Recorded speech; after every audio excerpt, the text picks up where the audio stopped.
दोस्तों, आज हुसैन का चेहलुम है ना, तो क्या फ़कत हुसैन का है?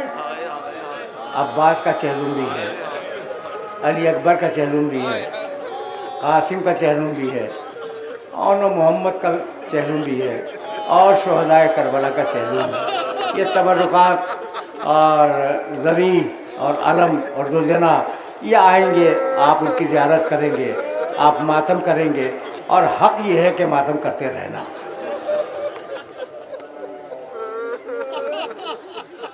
मातम ने तुम्हारी हिफाजत की है, मातम तुम्हें बचा के लाया है आज तक। कुछ नहीं कहूँगा, तुम्हारी सदाएं बुलंद हो गई। दो जुमले सुन लो और आराम आराम से सुन लो, बहुत आहिस्ता बोलूँगा। हिंदा को पहचानते हो? यजीद की बीवी। एक दिन आले मोहम्मद कैद खाने में, यजीद की बीवी अपने महल में सो रही है।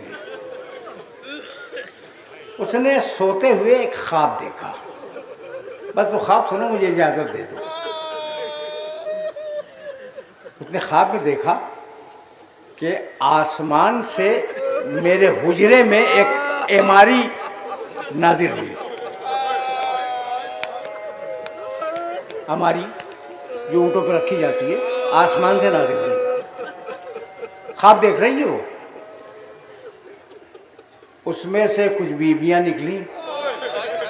एक बीबी जिसने स्याह बुर्का पहना हुआ था, उसे बाकी बीबियों ने पकड़ा हुआ था।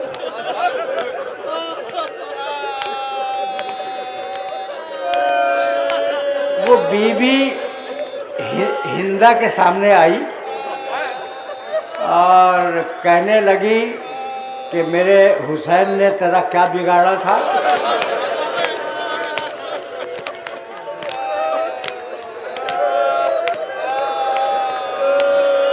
ख्वाब है, हिंदा का ख्वाब। मेरे हुसैन ने तेरा क्या बिगाड़ा था? उसने हाथ जोड़े, घबरा गई। हिंदा घबरा गई, ख्वाब में हाथ जोड़े। कहा, बीबी आप हैं कौन? तो बड़े जलाल के आलम में कहा, मेरे बेटे हुसैन ने तेरा क्या बिगाड़ा था?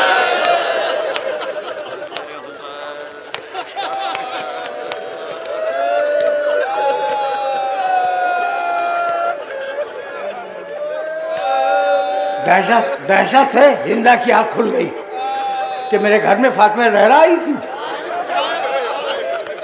यजीद की तरफ देखा, वो अपने बिस्तर पर नहीं था। यजीद अपने बिस्तर पर नहीं था। उसे ढूंढती हुई चली, एक हुजरे से दूसरे हुजरे में, दूसरे से तीसरे हुजरे में, एक गोशे में हुजरे के, किसी हुजरे के एक गोशे में यजीद बैठा हुआ था। सर को पीटता था और एक जुमला कहता था, माली वलील हुसैन। हुसैन ने मेरा क्या बिगाड़ा था? ये मैंने क्या कर दिया?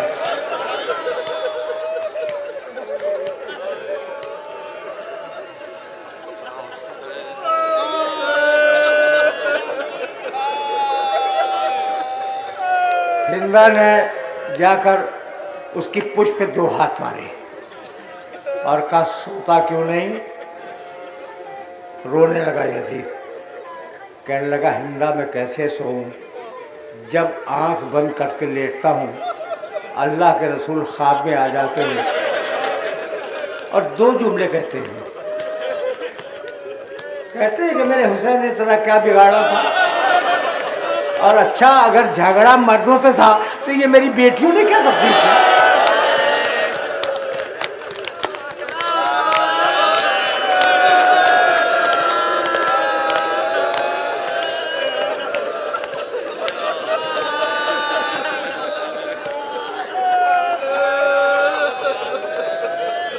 आहिस्ता आहिस्ता थोड़े से मसाइब सुन लो, ज़्यादा मसाइब नहीं पढ़ूँगा। कहा, हिंदा ने कि फिर उन्हें आज़ाद क्यों नहीं करता? कहा, सुबह होने दो, आज़ाद कर दूँगा। सुबह हुई, कासिद आया सैयद सज्जाद के पास और कहा, तुम्हें अमीर ने बुलाया है। बीवी लिपट गई, शहजादी ज़ैनब। न मालूम किस नियत से बुलाया हो। कहा, फूफी अम्मा इत्मीनान रखे, मैं जाके अभी वापस आता हूँ। सैयद सज्जाद आए, यजीद खड़ा हुआ, एहतराम किया, बिठाया और कहा सज्जाद बड़ी गलती हुई, आज से हमने तुम्हें आज़ाद किया। जुमला सुनोगे? रोने लगे, कहने लगे यजीद तू जानता है ना कि बाबा की शहादत के बाद से काफिले की सवारी मेरे पास नहीं, फूफी के पास है।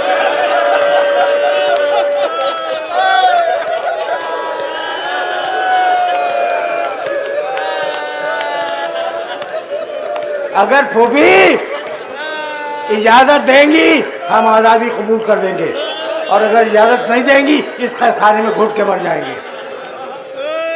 कहा जाओ अपनी फूफी से इजाज़त लेके आओ।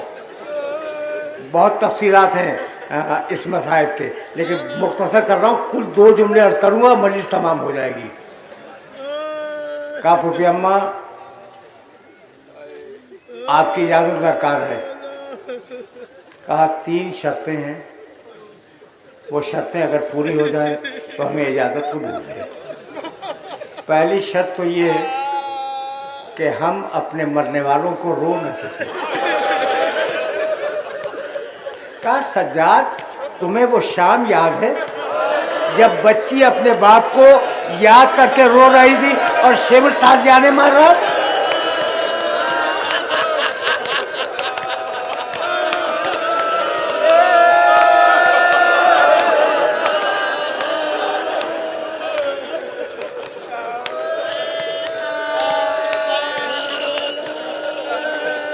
तो हमारे लिए एक घर मुहैया किया जाए, उस घर में हम 1 हफ्ता आज़ादारी करेंगे अपने मरने वालों की। ये पहली शर्त। दूसरी शर्त ये है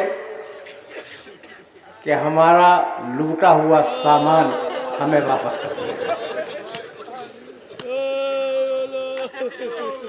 इसलिए कि उस सामान में वो चरखा भी है जो बीवी फातिमा ज़हरा इस्तेमाल किया करती थी।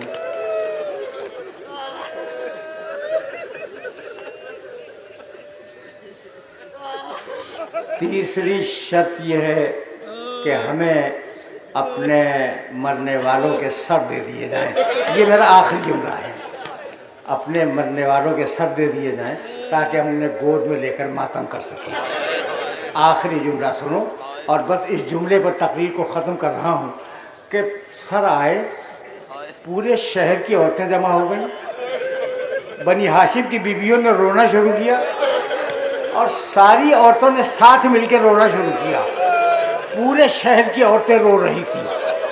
रोते रोते एक बूढ़ी औरत ने देखा कि 2 सर